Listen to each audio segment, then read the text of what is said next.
In choosing your research topic, it's really important to go through a particular thinking process here in relation to certain things, because if you don't get this right and you get it wrong, you might be wasting your time.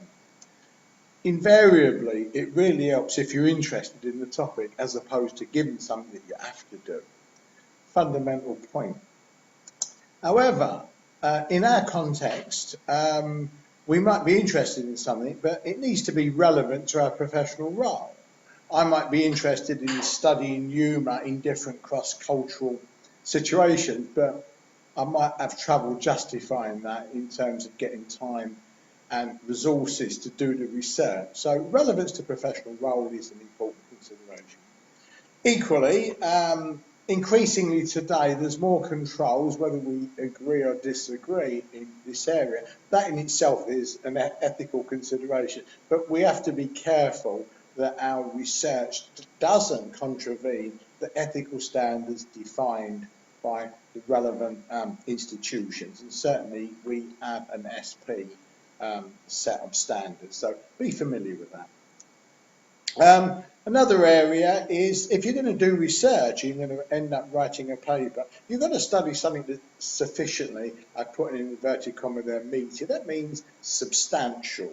There's no point in researching something that's a very small thing unless it's got a lot of depth and it's a very important thing that would merit a significant amount of time being spent inquiring into it. So don't pick something where you're going to be struggling to show its relevance or be able to write about it in more than a couple of pages. So consider that one carefully as well.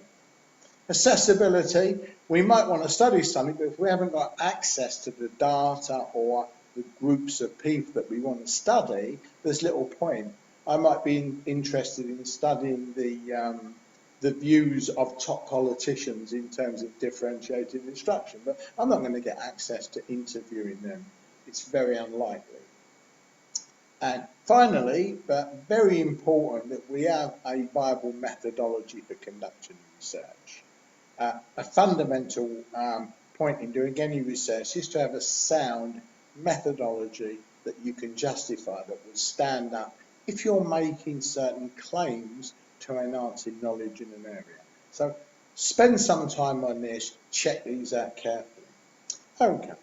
If you're doing that, at the same time, you can be thinking about your research purpose. The topic, the purpose are in some ways interdependent, because you've got to say to yourself, well, why am I doing this research anyway? And it's probably because you've got an interest or there's some area of practice that you want to look into a bit deeper. But when we frame this down, there's four broad categories that we'll go through. And the first is you've got a specific question.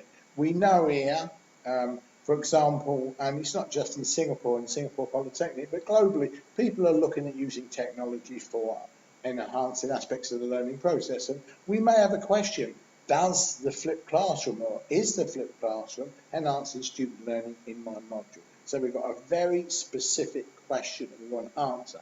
And this then can organise or be the organiser for the other questions, access, methodology, etc.